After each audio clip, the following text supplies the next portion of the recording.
Om Ajnanatimirandhasya Jnananjanachhalakaya Chakshurunmilitam Yena Tasmai Shri Gurave Namaha.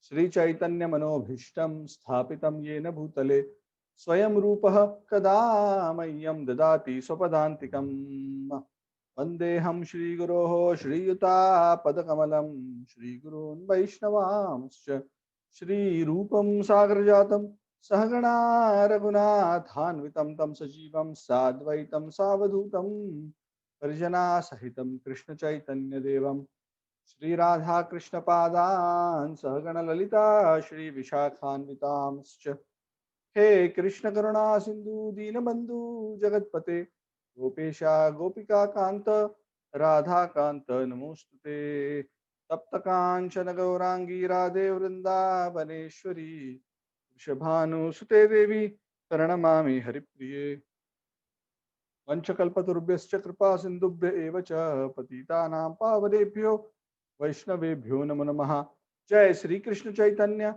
Prabhu Nityananda Shri Advaita Gadadhara Srivasadi Gaur Bhakta Vrinda Hare Krishna Krishna Krishna Hare Hare Hare Rama Rama Rama Hare Hare Namo Vishnupadaya Krishna Parishthaya Bhutale Shamiti Radhanatha Swami Namaha Om Vishnupadaya Krishna Parishthaya Bhutale Shamiti Bhakti Vedanta Swamin Iti Namine Namahaste Saraswati Devi Gauravani Charani Nirvishesha Shunyavadi Paschatya Isha Tarini Mukam Karoti Vachalam Pangum Langhete Girim Yatkripatamahamam Vande Shri Gurum Deen Taranam Paramananda Madhavam Shri Chaitanya Ishwaram.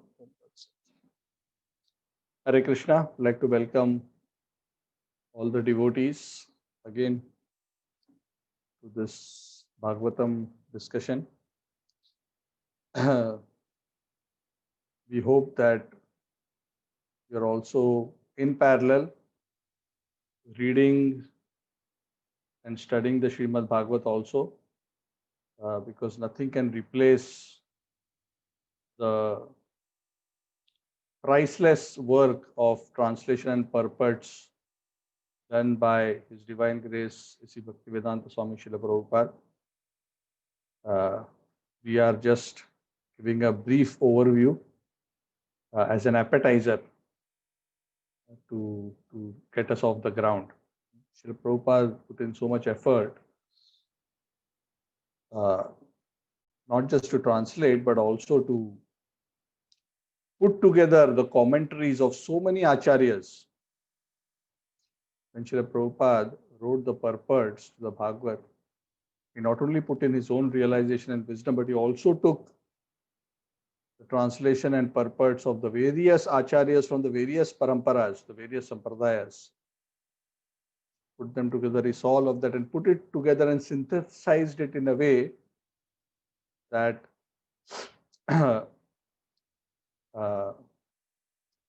the common Kali Yuga man like us, who has practically no background in Vedic spirituality, can appreciate the message. So he has presented it in such a form. So that is his amazing contribution, and he has done it in such an empowered way that that potency of his empowerment is seen, that whoever comes in connection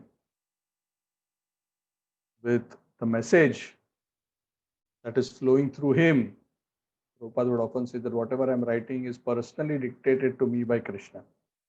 He never said that, oh, I have done this translation, I have written this purpose. He would say that Krishna comes and sits next to me and dictates, and I just write down. And sometimes he would also ask his disciples to read the Gita and the Bhagavatam, his own translations and purports, and he would listen so attentively and say, oh, this is such a wonderful point. And the disciples would wonder and ask him, Are, he has only written this, why he is saying this is such a wonderful point? Because Prabhupada actually would was always in that full realization that he was an instrument in the Lord's hand. And that is why the message is so powerful, because it is so pure and it is such an empowered message.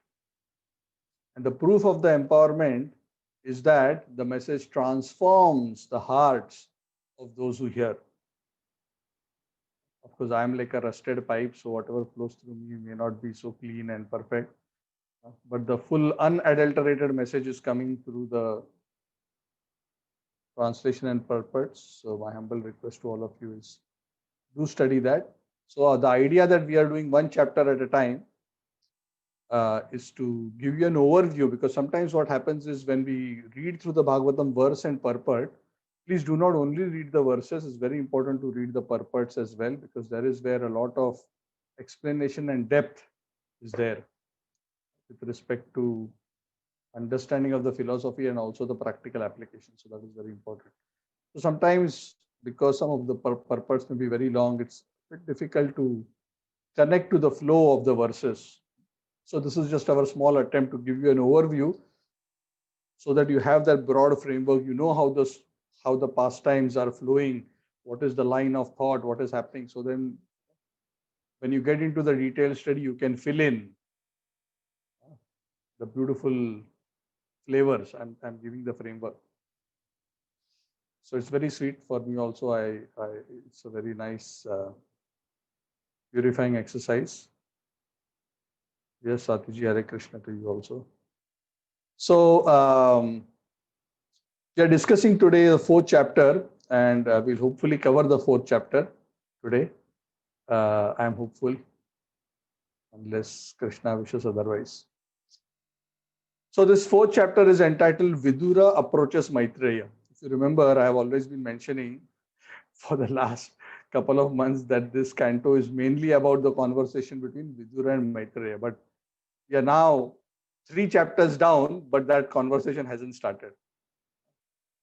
In fact, it doesn't even start by the end of this chapter. In the end of this chapter, it is like the episode, in some of the soap operas when the two characters come face to face, but the conversation hasn't started. Yeah. And then the episode ends and you have to wait for one more week. So that's how it's going to end today. So just to set the expectations right. So the conversation between Vidura and Uddhava continues, but it moves on into a different area. The last 2 chapters, chapter 2 and chapter 3, are actually the ecstasies of Uddhava in the recollection of the Lord's pastimes. Chapter 2 is about his intense recollection of the Lord's pastimes in Braj. So sweet. Uddhava wasn't a witness to that, but he had heard about it. And he had a first-hand experience of the intense depth of the love of the gopis when he visited Braj.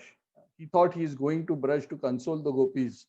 But later he realized, after seeing them, that Krishna sent him there to learn, not to teach. Correct? Sometimes we think we are very smart. We do a little bit of devotion, we have a little bit of knowledge, we think we are very smart. Of course, Uddhava was not like that, so I'm not comparing him like that. I'm just telling in our context what that means. Uddhava is a very exalted soul. But sometimes it is mentioned by the acharyas to make us understand that Uddhava had some little pride. But I am so close to the Lord. Because no one amongst the residents of Dwarka was so close that they were practically, so close as friends that they would eat together, speak together, lie down on the same bed. Sometimes Uddhava would lie on Krishna's body, Krishna would lie on Uddhava's body. That kind of closeness. If Krishna wanted advice, Krishna will go to Uddhava. Okay, so he's a person that God goes to for advice. There's also the Leela of the Lord. Of course, the Lord doesn't need advice. But the fact that the Lord is doing that means Uddhava is very, very special. So some people say that Uddhava had a spiritual feeling of being distinguished amongst the devotees of the Lord. So the Lord sent him to Vrindavan on a mission. Anyway, I don't want to divert into that topic, but basically only for him to realize eventually that the gopis are so high. So he's actually recollecting those beautiful pastimes because he realized how high is the love of the residents of Vrindavan. The residents of Vrindavan represent our topmost aspiration of pure, unadulterated love. Loving God not because of his power, Loving God not because of what He can give us, loving God not just because He controls everything, but loving Him for who He is. And loving Him for His qualities, for His personality, for His beauty, for His wonderful character, not because of what He can give to us. That is pure love. Yes? Correct? Just like, if there's a very, very powerful person in this world, we may all be admirers of him and we may say we love him, but why many are admiring him? Because they feel, oh, he's so powerful, he has so much influence. If I get connected to him, I can get so much benefit. But those who are his immediate, near and dear ones, maybe his spouse, his children, his parents, they love him not because of what he can do. They love him just because of who he is and their relationship with him. And that love will not change even if his position changes. And that is the beauty of the love of the residents of Vrindavan for them. See, for us, God is a blue-colored cowherd boy for us. For the gopis, they love Krishna so much that for them, Krishna, who's the blue-colored cowherd boy, who's so dear to them and their heart and soul, also happens to be God. They're not even too concerned about it. In fact, sometimes they feel, hey, is he God? Maybe he is. Doesn't matter. We love him anyway. If he is God also, good. Very nice. Oh, Krishna, you're God also? Very good. That doesn't affect their love. Because they love him anyway.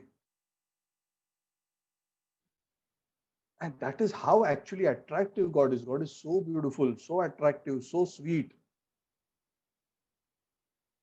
that those who are fortunate enough to get some glimpse of his beautiful name, form, qualities, and pastimes, they become so attracted to him. And their love becomes so personal, so intimate for the Lord, that for them, Krishna being God actually becomes secondary. That is the level of the residents of Vrindavan. And that is our aspiration. That is the love that Chaitanya Mahaprabhu has come to give. So Uddhava is recollecting those beautiful Braj-Leelas. And then he starts recollecting in chapter number 3 the Leelas of the Lord outside Vrindavan. You remember Krishna and Balaram. Akrura took them from Vrindavan around the age of 11, if I'm not wrong. I think I mentioned 11, right? He went to Mathura first, killed Kamsa, freed Vasudev Devaki, installed Ugrasen, and then eventually he moved to Dwarka and then performed very many beautiful pastimes. And all of these beautiful pastimes were recollected by Uddhava. Very sweet recollection. That is the sweetness of this mixed feeling of both separation and union with the Lord. Uddhava was feeling deep sense of separation from the Lord because the Lord had just disappeared. And that whole episode is actually being discussed in this chapter. We'll come to that shortly. Uddhava was feeling so much separation. The Lord had just departed. So he was feeling intense separation from the Lord. But the beauty of Krishna is because Krishna is absolute. Because Krishna is absolute, a deep remembrance of the name, form, qualities and pastimes of Krishna is not different from Krishna himself. This is a very important point. Please remember this. Nama namino abhinnatvam. Krishna and his name are not different. Krishna and his Leela are not different. If you are chanting his name, if you are remembering his Leela, Krishna is present within the sound of his name, personally and fully. Krishna is present within the description of his pastimes, personally and fully. And the devotee who from his heart chants the name, from his heart recollects the Lord and his beautiful name, form, pastimes, and qualities, actually can perceive the presence of the Lord in his heart.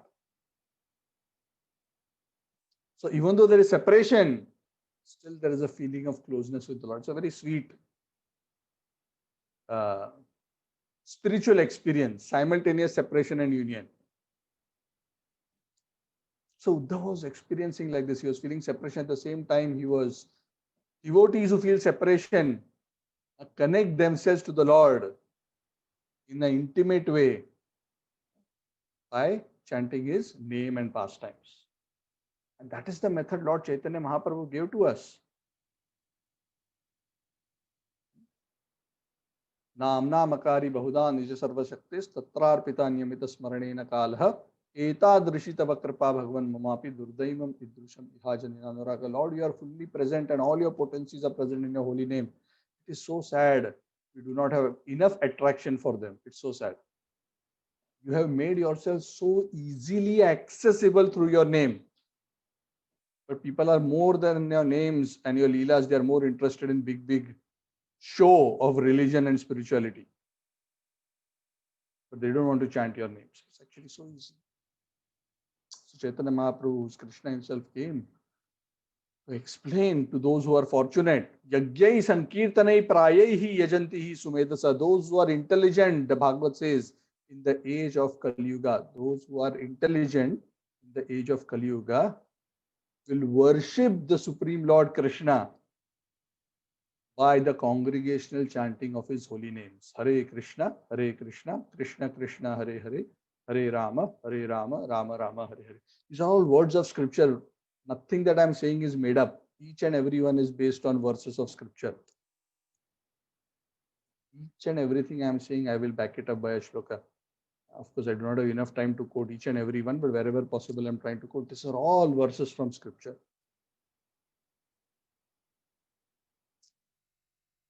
So Uddhav, after describing the Leelas of the Lord outside Braj, the third chapter, Uddhav finally comes to the concluding Leela of the Lord, which is the conclusion of the Mausal Leela. So towards the end of the third chapter, Uddhav was describing how the Lord arranged in such a way that those who were his eternal associates, they remained in Dwarka, and from there only they went back home, back to Godhead. But the various devatas and other empowered personalities from the Yadus, they were all sent by the Lord on the pretext of a pilgrimage to the Prabhasa Kshetra, where they perform very wonderful, very faithfully, very nicely, wonderful religious rituals. After having taken proper bath, cleansed themselves, and after the pujas, they gave dakshina, they worshipped the cows. Everything that was to be done, they did very wonderfully. But then they also, by the arrangement of the Lord, they drank some liquor made of rice. Now, this is a very interesting pastime. We've discussed this a couple of times, but again, the Lord knew that his own associates cannot be defeated by anybody. And now that I am planning to depart from this world, 125 years of my Leela are over. It's time for me to now depart. I cannot leave all these empowered souls behind. I have to take them back also. So I have to create a Leela. Nobody else can destroy them. They have to do it under an arrangement made by me. So in olden times, sometimes Kshatriyas in certain rituals would take a little bit of liquor. So in this case, they drank some liquor made of rice. And they probably had a little bit too much by the arrangement of the Lord, and they all became delirious. When they became delirious, when you get intoxicated, what happens? Your memory doesn't work, your intelligence doesn't work. They started speaking harsh words to each other, which are piercing the hearts of each other. They were calling each other names. And then they started into abusive verbal fights, then into fist fights. Then finally, they started taking the canes and hitting each other and killing each other. And they practically destroyed each other. And the Lord knew this is going to happen. Of course, knew means he only arranged it.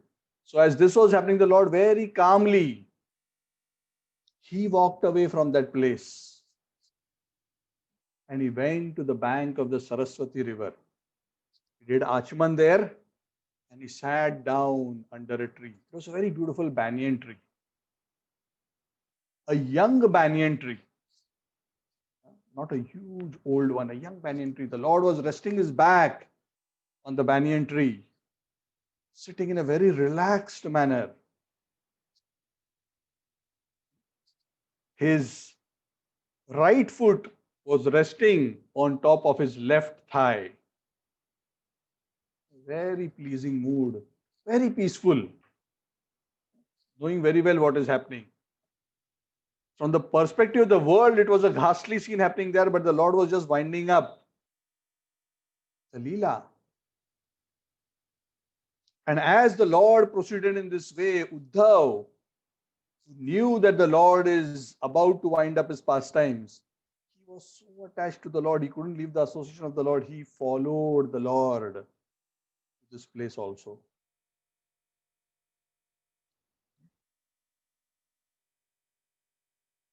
And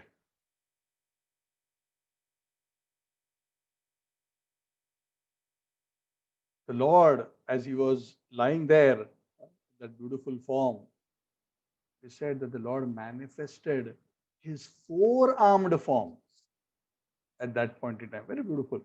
Very rarely the Lord Krishna manifests four-armed form. Of course, one he manifested as soon as he appeared, isn't it? You all remember in the prison house of Kamsa, as soon as he appeared out of the womb, he was not born by a normal delivery or even a C-section. He just appeared outside the womb suddenly and manifested a four-armed form. Much to both the delight and shock of Devaki and Vasudeva. And then he transformed into a baby Krishna form and then he was taken. There are a couple of other episodes he displayed his four-armed form. This was one time he showed that he's not different from Narayan. Another time in the Brahma Vimohan Leela, all these various cowherd boys were manifested as Narayan form. And there are a few other Leelas as well. He does this just to show and make sure that everybody understands he is non-different. Lord Narayan, Lord Krishna are not different. In fact, Lord Krishna is the source of all Narayans. Ete cham shakalapum sakrishnastu bhagavan swayam indrari vyakulam loke hridayanti. So the Lord was lying there and his very beautiful bluish blackish complexion, Satchidananda form, so very, very beautiful. And even at that time, in that situation, his eyes were looking so peaceful. And the Lord's eyes are always described as reddish, slightly. Not reddish like when we wake up from our sleep, not that kind of reddish. I said the edges, beautiful reddish, very beautiful sparkling eyes. Reddish like the rising morning sun. So Uddhav was there, he saw that the Lord was like this, beautiful yellow silk garments, pitambara, four hands holding the conch, chakra, padma and gada. Uddhav was so amazed to see this very beautiful form. The Lord was very cheerful. In fact, at that time, the Lord had already, in one sense, given up his family. He had actually disconnected because he was already in the wind-up mode. He had already left all his parents, his wives, and now here the Yadus who had come. Everybody, the Lord was very peaceful. Actually, Uddhav thought that the Lord would be, a person who is going through such a situation would normally be disturbed. The Lord was very, very cheerful. And Uddhav was waiting there, and just at that time, as Uddhav was there, it so happened by the Lord's arrangement that accidentally, of course, accidentally in inverted comma means somehow, by the Lord's desire ultimately, the great sage Maitreya Muni, he happened to come to that very spot at that very time.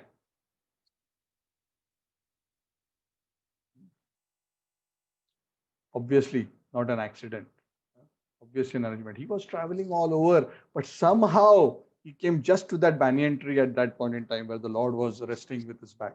Now, there's one description given, one explanation given about the Lord's position like that. It is said, the Acharya has explained that the banyan tree represents the material world, which is comprised of the five elements, and that was at the back of the Lord, which means the Maya Shakti of the Lord is actually the back of the Lord. The spiritual energy is the front. And so the Lord was now preparing to depart from this world. So Maitreya Muni had been traveling all around, and he came there. Maitreya Muni was also so happy because he was also very, very attached to the Lord. And very humbly, he was standing in front of the Lord. The Lord was smiling beautifully. It was both at Uddhav and also at Maitreya. And the Lord was speaking at length with Uddhav and casting glances at Maitreya, telling him some things also. But the Lord's majority of the conversation was with Uddhava. Now, before we go into the conversation with Uddhava and what Krishna told Uddhava, I just want to give some background of Maitreya Muni, so we understand who this great personality is. So Maitreya Muni at that time actually was quite elder in age. Now Maitreya Muni is also a very advanced yogi. Even though technically he is not considered a pure devotee at the same level as Uddhava, but he is also a very exalted soul. He had also in a particular chain studied the Srimad Bhagavat. Now you may be saying, oh, the Bhagavatam was not spoken at that time, but if you remember, the Bhagavatam was spoken originally at the beginning of creation by the Lord himself to Lord Brahma. Brahma explained it to Narada, Narada explained it to Vyasa, and then it came down. So Bhagavatam is eternal. Of course, when the Lord gave it, he gave only 4 shlokas. Then they were expanded by Vyasadeva into what we are discussing today. So he had also learned the Bhagavad in his own chain. And that chain came down from Parashar Muni. Who's this Parashar Muni? Parashar Muni is the father of Vyas. Yes. So this sage Maitreya had actually learnt it from Parashar Muni. He was a disciple of Parashar Muni. So he was like Vyasa and Maitreya Muni were like similar age, were almost like friends and equals. In fact, in the scriptures, there are some mentions. Now, some of these things that I'm telling you is not directly mentioned in this Bhagavad, but it is mentioned elsewhere. I'm just giving you some background from other scriptures about the background of Maitreya Muni. All these details are not mentioned directly in this chapter. So there are times where Vyasadeva and Maitreya Muni actually sat down together and discussed the deeper meanings of dharma. So they were very good friends. So in that way, Vyasa being and Maitreya being of the same age, Uddhav is actually much younger, correct? Uddhav is the next generation. So Maitreya was like, an uncle, so to say, in age, or maybe more for Uddhav. Also, Maitreya Muni would often be in the court of Yudhishthir Maharaj, and he was actually very, very affectionate to the Pandavas. In fact, there's also a story which is mentioned in the scriptures that he was one of those sages who tried to make Dhritarashtra understand to avoid the injustice to the Pandavas so that the battle of Kurukshetra could be avoided. And in fact, he once visited Hastinapur, and Vidura also tried to make Dhritarashtra understand, please accept the counsel of Maitreya Muni. Of course, they received him nicely, took care of him. But even after Maitreya tried to reason so much, Duryodhana and Dhritarashtra were in no mood to compromise In fact, it is said Duryodhana at that time was just standing. Maitreya Muni was waiting for a response from Duryodhana, but Duryodhana was just putting his fingers on his thighs, just tapping his thighs with his finger and not answering Maitreya Muni on his proposal to sort the matter out. And Maitreya Muni was so angry with the behavior of Duryodhana, and Vidura had warned them, don't make Maitreya Muni angry. Finally, they succeeded in making him angry, and Maitreya Muni angrily got up and cursed Duryodhana. Said that this thigh that you are tapping like this, be sure that that thigh will be broken and destroyed because of your arrogance and foolishness. So some people only wake up after being cursed. So again, oh, Dhritarashtra, no, don't do like this. So Maitreya Muni said, one chance. If Duryodhana reconciles and sets things right by being fair to the Pandavas, then my curse will not take effect. Otherwise, it will. But of course, as we know, later it didn't actually happen. They did not reconcile, and eventually the curse took effect.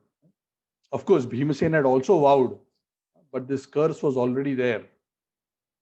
No, sorry, not already there. This curse was there.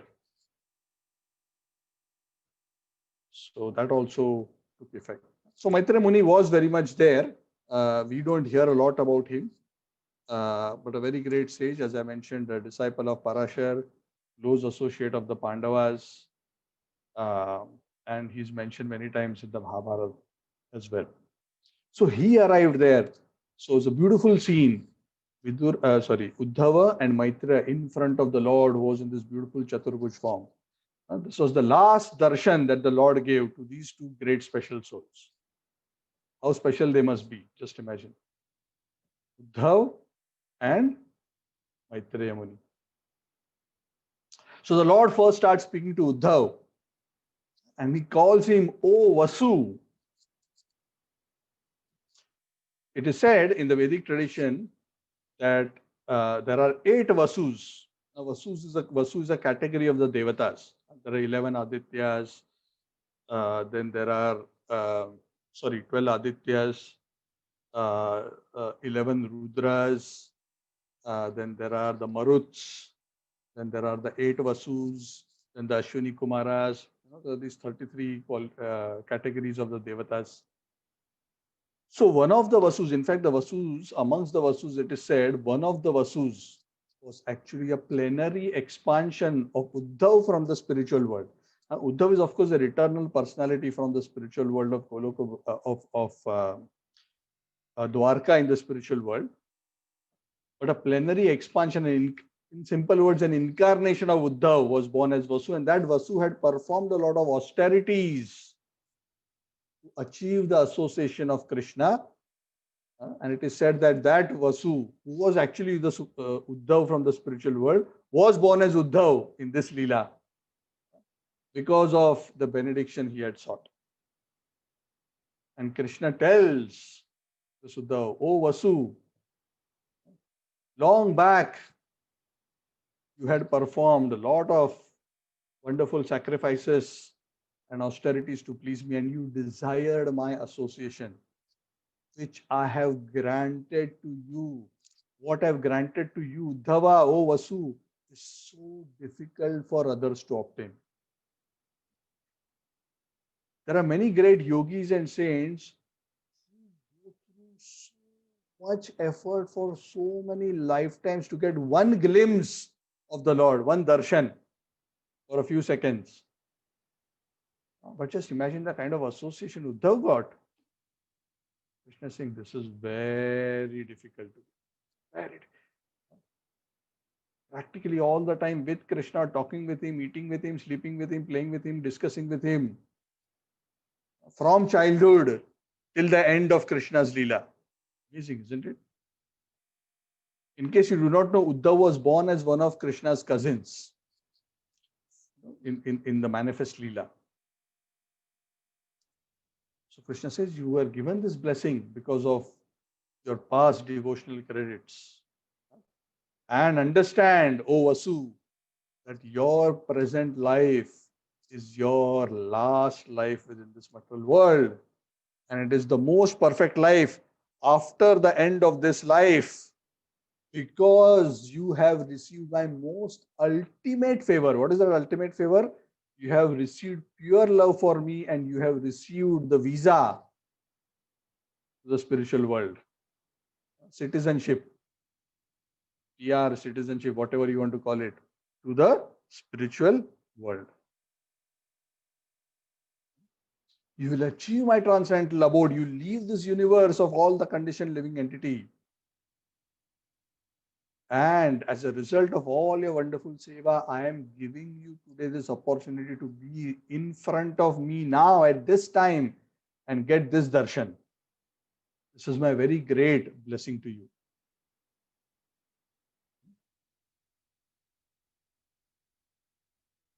So Uddhav, long back at the beginning of creation, the first millennium itself, I had spoken the knowledge of the Bhagavat to Brahmaji, came, who was born from the lotus which sprouted from my abdomen.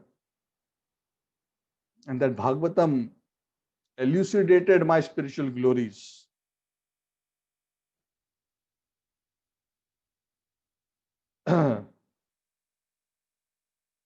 And that knowledge I am now going to give to you again and explain to you.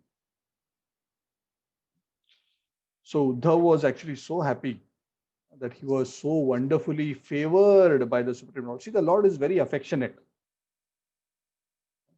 We as devotees are always looking for the favor of the Lord. Those who are very sincere in their devotional service, those who are non-duplicitous, sincere and serious, the Lord actually personally takes so much care of them. The Lord actually gives them so much more than what they can expect, and even in one case, than what they deserve. And this is true for everybody, not just for the great souls, even for us. The Lord is giving us so much more than what most of us deserve. And Uddhav was so overwhelmed with the kind of affection and the blessings that he was receiving, and he was crying. His hair on his body, goosebumps were there. And he was wiping his tears, and with folded hands, he was praying to the Lord, glorifying him. He said, "Oh Lord, you are so great. Actually, devotion for you, my dear Lord, is so great that anybody who achieves devotion for your lotus feet, for him to get anything else in this material world is actually so easy. Dharma, artha, kama, moksha is very easy. Even liberation is very easy. But I'm not interested in any of this. What I want is just like what you have blessed me, O Lord.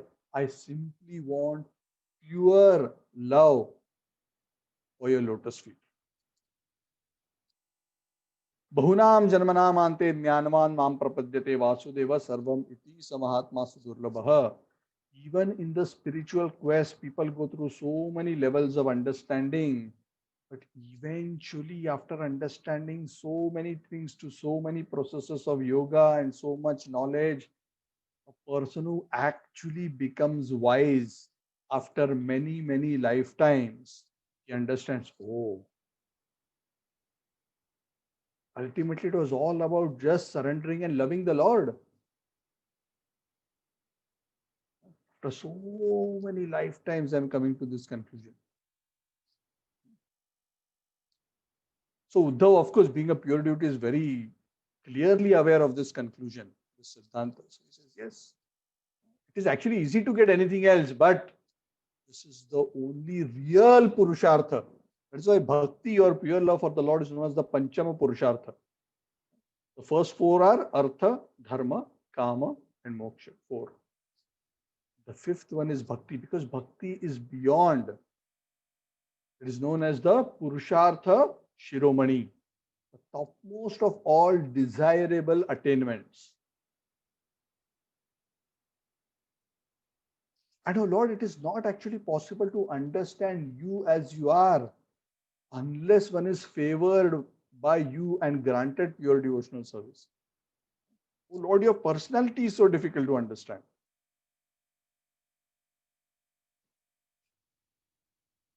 You are engaged in so many leelas and activities, and sometimes it's so bewildering for people in general. Actually, you are totally self-satisfied. You have no duty, but still you are performing so many duties. This is so confusing to people. You are unborn and eternal. Still you appear to be born. So confusing. You're the supreme Lord of everything, but sometimes you run out of fear. Sometimes from Mother Yashoda's stick, sometimes apparently from Jarasandha's army.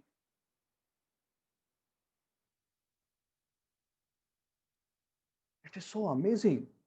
Even though you are fully self-satisfied, you are marrying so many ladies in Dwarka and having household life, apparently engaged in household duties like any other husband. So amazing. Actually, all these activities are enacted under your spiritual energy, my Lord, but it's so confusing. For people in general, only devotees can understand this. Because you are always perfect in your knowledge, you're perfect in your bliss. You're never under the influence of time. Time affects all living entities, but you are the controller of time. And amazing thing, Krishna, is that even though you are the perfect knower of everything, the source of all knowledge, the perfect knower of past, present, and future, yet sometimes you call me for advice and consultation. This is amazing. As if you are bewildered. That you come to me sometimes and say, "Uddhav, I'm not sure, should I do like this or should I do like that? What do you think?" There are some pastimes where actually Krishna says, should we do this? Should we do that? In fact, even before the Mahabharat war, it is mentioned, Krishna discussed the various options with the Yadus and Uddhav and others. Very interesting. We'll not go into that discussion, but there are places where, and it's so bewildering for people who are not devotees because they cannot fathom this. They say, yeah, see, it's not God, he's not God. See, he's asking for advice. How can God ask for advice? So the Lord is very smart. Those who are his devotees, they know exactly what the Lord is doing. Those who are not his devotees, they become bewildered. Those who don't want to accept him, Krishna also gives them a reason to not accept him. That is why the scriptures say Krishna can be understood only when he wants to be understood. Nobody can understand him simply by their intellectual prowess or by study of scripture. So Uddhav is praying, "Oh Lord, that knowledge of the Bhagavatam," actually Uddhav requests to the Lord, and then the Lord starts speaking, "that you explained at the beginning of creation to Lord Brahma, and which is actually giving the topmost knowledge about you and about your devotional service. It's my desire to please explain it." Because he knows that the Lord is now going to depart. Then at that point, the Lord began to speak to Uddhava in the presence of Maitreya Muni. So Maitreya Muni was receiving this knowledge directly. It is like God speaking to two disciples, Uddhava and Maitreya. Just like Krishna spoke the Gita to Arjun in the battlefield of Kurukshetra. Here, just before his disappearance, he gave knowledge to the same knowledge she gave in the beginning to Brahmaji. Gave this because he wanted to ensure that that knowledge is well protected and disseminated to the right people, even as the Lord is disappearing. So Uddhav is explaining this is what happened, Vidurji. He's explaining all this to Vidura, that this is what happened. I was there and Maitreya was there and the Lord was. And I had received knowledge from my Guru Brihaspati about various spiritual matters. But this time I was fortunate enough to receive it directly from the Lord himself. I circumambulated to the Lord.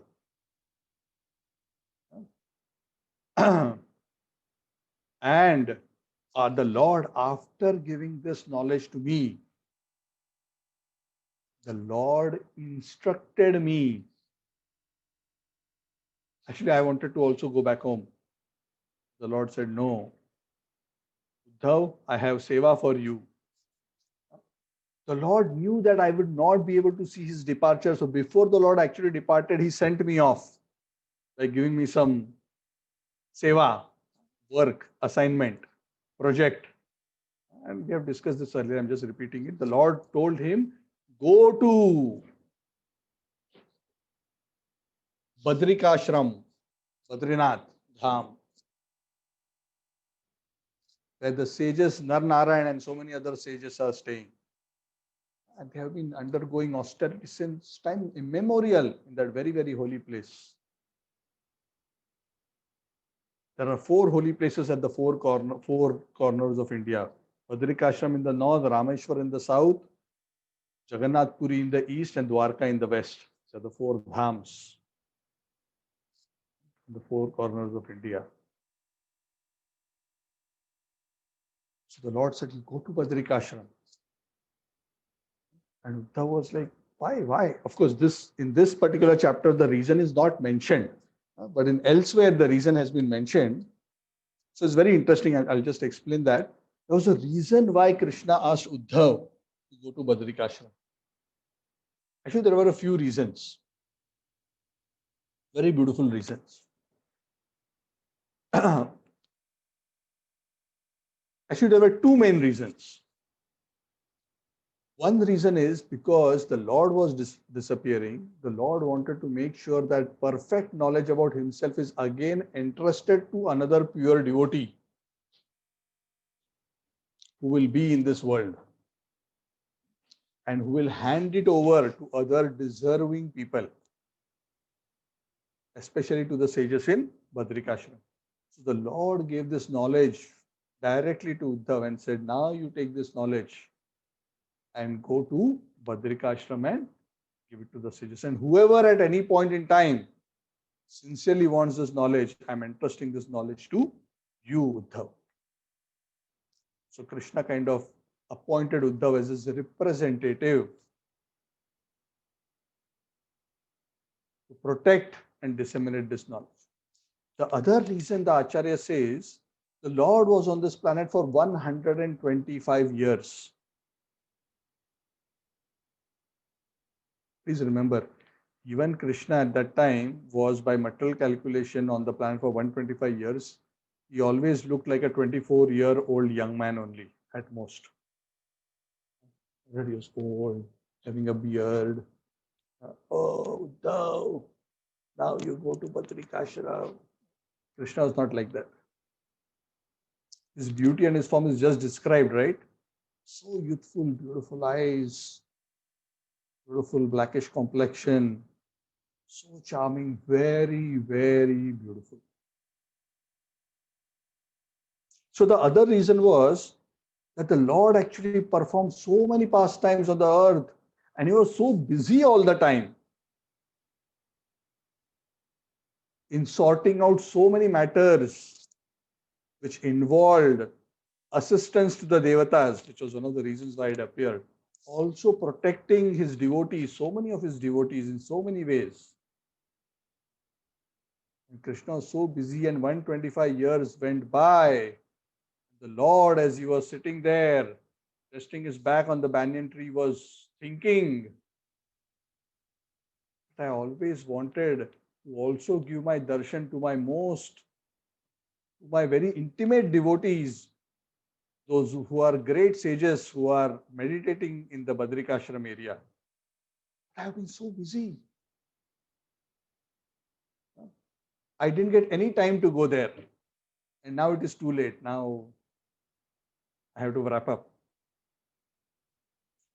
But at the same time, he knew they were waiting. The sages were still waiting, hoping to meet him. So Krishna did not want to disappoint them. So Krishna knew that he will not be going himself. So Krishna actually appointed Uddhav as his representative to go there and meet those great sages as Krishna's representative. It's a very beautiful point. So that when the sages meet Uddhav, they will feel as if they have actually met Krishna. Now, this is a very beautiful, subtle, but a very beautiful and powerful point. The point is that those who are intimate, dear devotees of the Lord, because of their very close relationship with their Lord, meeting and interacting with them is an experience as good as meeting God, as good as meeting Krishna. Sakshat dharitvena samasta shastre. The spiritual master, the Guru, is an embodiment of the Lord. He's not God. The Guru is not God. The self-realized devotee is not God. But he's as good as God in the sense that he is a representative of the Lord. The Lord is accessible through him. The Lord's presence can be felt in him. The Lord's mercy flows through him. And not just that, Uddhav was not just a pure devotee. Of course, that is the greatest thing. But beyond that, Uddhav had physically almost the same features as Krishna. Because he was his cousin. He looked so similar that from a distance, if somebody sees, they wouldn't quickly know whether it's Uddhav or it is Krishna. That much was the likeness between Uddhav and Krishna. In fact, when Uddhav came to Braj, first time on Krishna's request, like what we discussed earlier, from a distance when Uddhav came in, the gopis from a distance when they saw, they thought Krishna had come back. Only when he came close, then they realized it is not Krishna. So he was so much bodily resemblance also like Krishna. So Krishna wanted Uddhava to be his representative, and he wanted to give these great sages his association through Uddhava. Association and message. The message was what he just explained, the knowledge. He wanted him to go and explain the same knowledge, whatever he had heard.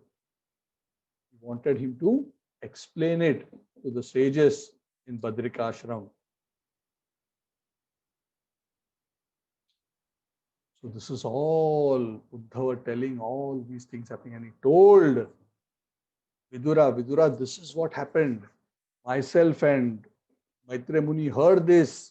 Then I left from there for Badrika Ashram, and Maitreya went back. He's somewhere very nearby to where we are now. And of course, the Lord wound up his pastimes and disappeared. Now I am merged in this ocean of sadness. Now, right now, I'm at Prabhas Kshetra. I'm meeting you. And I'm sharing all these things with you. I'm actually on my way to Badrika Ashram. So Vidura was also so overwhelmed by hearing this beautiful exchange. Because Vidura knew how great a devotee Uddhava was, how close he was. And Uddhava was just about to go and he was leaving. Vidura stopped him. Uddhav ji, please stop. Before you go, I'm so inspired by what you just told me. You have received such intimate blessings of the Lord and so much knowledge from the Lord. And devotees of the Lord are so kind. In fact, those who are devotees of the Lord who are on this earth, the only reason they come to this earth is as they travel around, they can spread the glories of the Lord and knowledge of the Lord. Such are the servants of Lord Vishnu. They're only interested in serving everybody, and you are such a devotee. Please help me also. Whatever Krishna explained to you as the knowledge that he expanded on the Bhagavad that he gave to Brahmaji, can you please share with me also before you go to Badrika Ashram? So the Lord gave to you, now you're going to Badrika Ashram and giving there, but before that, can you do one replay for me? Then you can go to Badrika Ashram and replay to me. So Vidura also, by age considerations, was like an uncle to Vidura, isn't it? Vidura, Krishna, Uddhav, Pandavas were around the same age, all cousins. Vidura is uncle. So even though Vidura spiritually accepted Uddhava as so much senior, because he was actually much more exalted. It's such a, because both are pure devotees, but in their intimate relationship with the Lord, Uddhava was few steps up in his intimacy with the Lord. And Vidura very much appreciated that and respected that, and in that way he was treating him with great respect. But Uddhav, being very mindful of proper behavior and etiquette, he did not think it appropriate to take a position of being a guru to Vidura, because he was like his uncle, senior in age. So he felt that he should not do Maryada Vyatikram. Maryada Vyatikram means to transgress the proper etiquette. Spiritual etiquette demands that one does not instruct one's seniors. And one generally also observes the proper social customs. So Uddhav felt that it is not appropriate. So Uddhav told Viduraji that Viduraji, you want to know this, it is wonderful you want to know, and it is a proper desire for you to know. But I am not the right person to explain this to you. Why don't you do this? Very close from here is Maitreya Muni. He is residing close by. His ashram is very close on the bank of the Ganga. Please go and visit him. He was there and he also heard that whole conversation with the Lord, and he also has that knowledge. I request you, you learn this knowledge from Maitreya Muni. In that way, you will also get his darshan and he will also get your association. And they were, Maitreya and Vidura were of the same generation. So the acharyas say that Uddhav was not eager to take a senior position or to take a position of an instructor in spiritual life, a position of a guru. When he saw that another more senior person was there in the form of Maitreya, he actually guided Vidura to Maitreya. So that is what is proper behavior. See, in spiritual life, it is not just about knowledge. Knowledge must translate to proper character, and proper character must be displayed as proper behavior, proper culture. Chaitanya Mahaprabhu says in Chaitanya Charitamrita that if a person transgresses the rules of proper behavior, he becomes a laughing stock. A very simple point. Even as devotees, just because we become devotees, doesn't mean we can start instructing our parents, grandparents, uncles. It is not proper etiquette. Even though we may be technically right, that is not the right approach. Of course, that doesn't mean that we should not share knowledge with them, but there is a proper etiquette of doing it. One doesn't take an instructing position or a superior position with those who are our superiors. One must learn that science properly, how to deal. The Lord always follows that. What to speak of us? Even Lord Krishna, Lord Ram Chandra, Lord Chaitanya Mahaprabhu, they were so careful, even God, as God themselves, they were so careful that they followed the proper behavior. And here Uddhav is also very carefully observing the proper etiquette. So he directs Vidura to the ashram of Maitreya Muni. So after sleeping there at night, then Vidura, Uddhava carries on towards Badrika ashram, and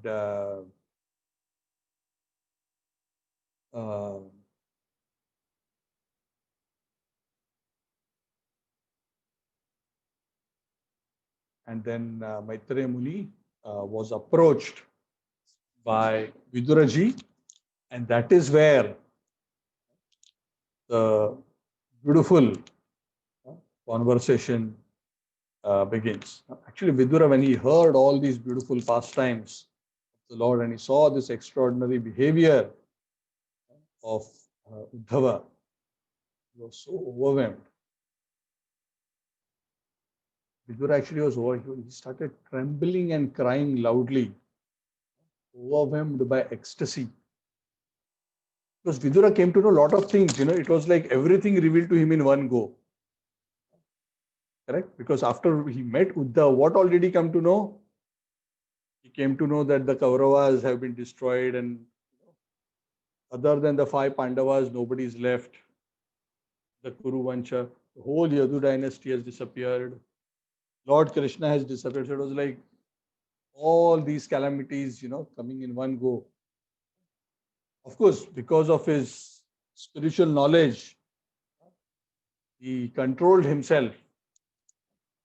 But his overwhelming feeling of separation from the Lord, he couldn't control, and he started crying out of ecstasy of love. Because he was remembering the Lord, and he was especially crying because of one point. Because Uddhav mentioned to Vidura, oh Viduraji, that very, very special meeting that I and Maitreya Muni had with Lord Krishna just before Lord Krishna disappeared. Such a special meeting. Do you know? Lord Krishna was remembering you, Viduraji. And when Vidura heard that at that time, the Lord was remembering him of all the people. He felt, see, devotees feel always very unqualified and insignificant. And when they see that the Lord is so extraordinarily affectionate to them, they become so overwhelmed. Why the Lord is so kind to me? Why is he so affectionate to me? And he was so overwhelmed. He was crying and crying and crying. So after passing a few days on the banks of the Yamuna, after one night actually Uddhava left, but after passing a few days there on the bank of the Yamuna, Vidura, he went and traveled to the bank of the Ganges, where the great sage Maitreya was situated. Thus ends the fourth chapter of the third canto of the Srimad Bhagavat, which is about Vidura approaches Maitreya. He has just come to the ashram of Maitreya. So what happens next will be the next episode of the Srimad Bhagavatam class. Next Saturday, 9 p.m. Malaysia time. Please tune in. No advertisements. Uninterrupted broadcast. Thank you all very much. Mantra Srimad Bhagavatam ki. Okay, so I'm opening up. Any questions, any comments? Hare Krishna Prabhu. Yes, Sudhir Sundar Prabhu. Prabhu, I just wanted to add a point. I don't know whether I'm right or no. When the Yadus were fighting against each other, as you mentioned, they were using these canes and all. This cane, I think, what happened is that when one of Krishna's son, he was pretending that he was pregnant, and then he had this iron one lump with him. So this iron lump, they kind of pound it into very small particles, and it was thrown in the ocean. And I understand that these iron filings were, were all in these canes. So when they use these canes to what is that fight against each other. Am I right, Prabhu? Yeah. We actually already discussed that past time in great detail. That is why I didn't go into that, because it is already covered in great detail in the first canto. And okay, Prabhu. I when we just went wanted through the to. first canto, that is correct. So that whole pastime of Samba pretending to be pregnant, and then he goes to the sages and the sages curse. We discussed all that pastime. In fact, that whole disappearance Leela we have discussed a few times. So today I didn't go into that detail. So yeah, you're correct. So the Okay, cane Prabhu, grew thanks. from the powder, from that powdered stone or rod or whatever it was. And from there, because the curse was that will be the cause of the destruction of the dynasty. It is also important for us to also understand that how both the good wishes and the ill wishes of great souls are so powerful. They're so powerful that they're simply strongly willing something makes it actually happen. So that is why ordinary living entities and sadhakas always aspire for the good wishes and blessings of the great souls. Because when they say, may you develop devotion to Krishna, it will happen. That is the power of the words of the great souls. And as we also get more purified and we develop devotion for the Lord, more and more whatever we say will come true. Okay, thank you, Prabhu. Any other point? Any other question? Hare Krishna, Prabhuji. Yes, Amit Prabhu.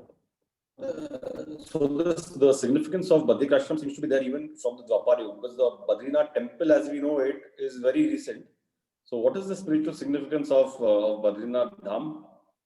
No, as per the Badrinath Dham has scriptures? been since, if I'm not wrong, Satya Yuga itself. The Dham, of course, are always, has been around for a long, long time. So the Badrikashram became famous originally. Actually, original story is even longer than that. And I have to tell you many, many stories.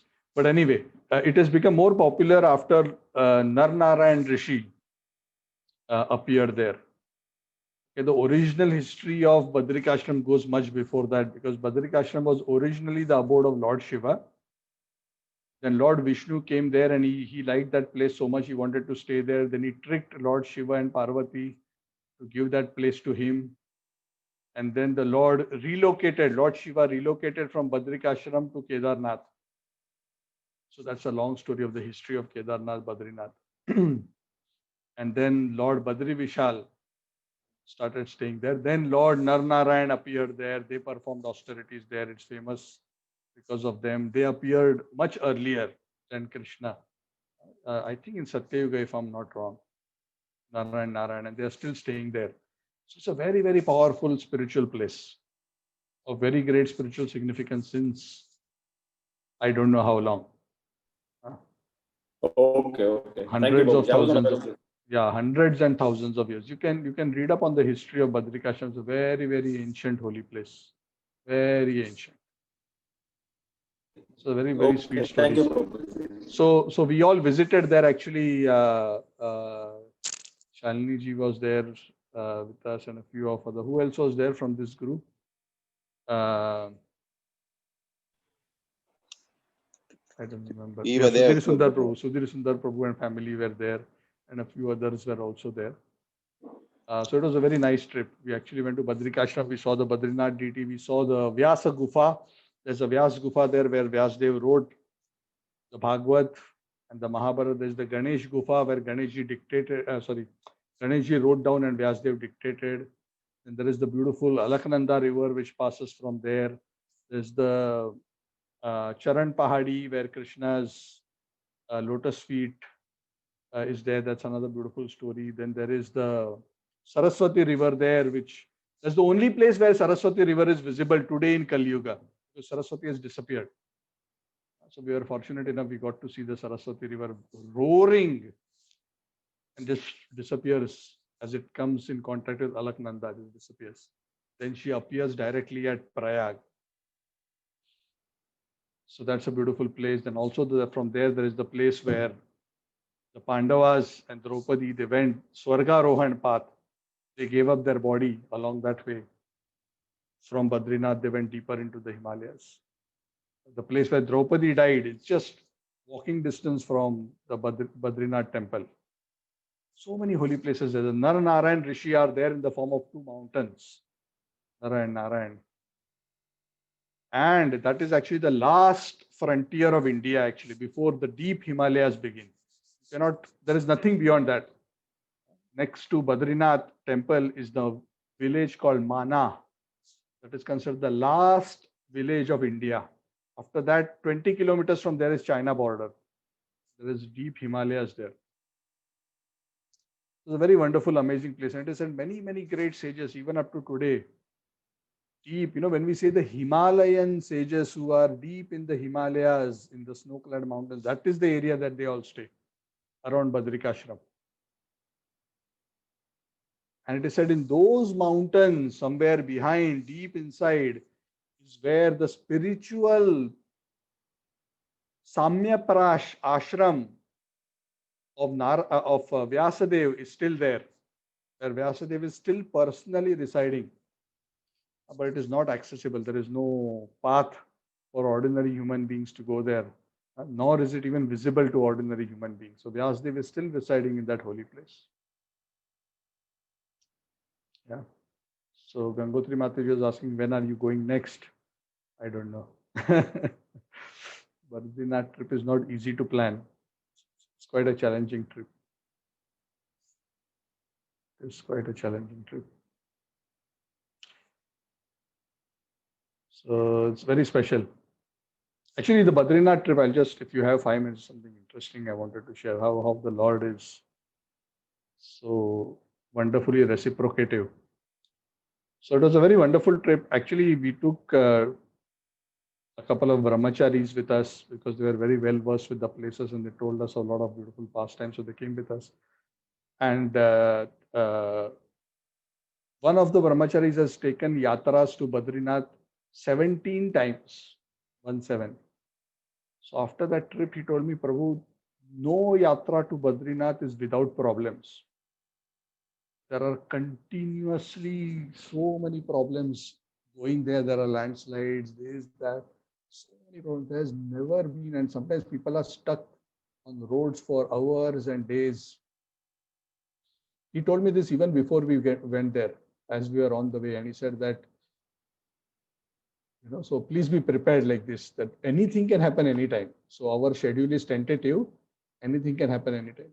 So as we were going to Badrikashram, there is a place called Joshi Mutt just before Badrikashram. So there's a beautiful temple of Narasimha there. Very special place of Narasimha. So he said, let us pray here. So when I was there, I was praying to Lord Narasimha that let the yatra of all the Tirthayatris be without any obstacles. Of course, I prayed in my own mind. I didn't tell anybody. And then I did one over smart statement. What was that over smart statement? Any problems for any of the yatris with respect to this travel, let it come on me. So that the yatra doesn't have any problem. Sometimes you get overexcited. But the problem is the Lord takes our statements very seriously. So the amazing thing that happened was there was absolutely no obstacle in the yatra as far as our trip was concerned. It turned out to be the smoothest ever, as the brahmachari said. But then my second part of the prayer got answered afterwards. So within 2-3 months after that, I went to Europe. So Europe, as I was traveling, everywhere that I was traveling, the trains would break down, the roads would have problems. As I was traveling between country to country, everywhere I was getting problems. But somehow, of course, by the Lord's grace, everything turned out to be nice.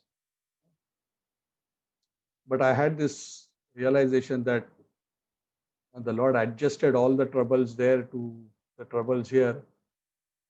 But still, of course, He protected me in such a way that everything went smooth.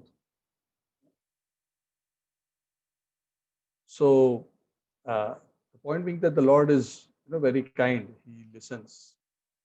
And of course, He will listen only if it is good for us. Otherwise, He doesn't listen also. So that is up to Him. But the Lord is very kind. So anyway, so whenever you go to Badrinath, make sure you go to this Narasimha temple and pray. Well, of course, whether you want to pray that the obstacles come to you or not is your choice. But if you pray like that, it will come to you, be sure. Otherwise, we should pray because by the blessings of Lord Narasimha, Narasimha is the special form of the Lord who removes all obstacles, both material and spiritual. So it is said one should seek his blessings. It's just on the road up to Badrikashram, just very close. After that, I think it's just few kilometers to Badrikashram. Very beautiful place, Joshimata. Okay, so that's all. Anything else? Anybody?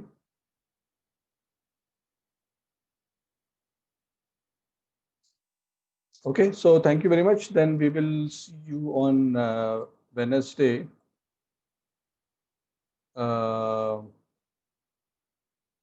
And yes, if we get another opportunity to go there, I will let you all know. Okay. Grantharaj Srimad Bhagavatam ki Jai. Shri Prabhupada ki Jai.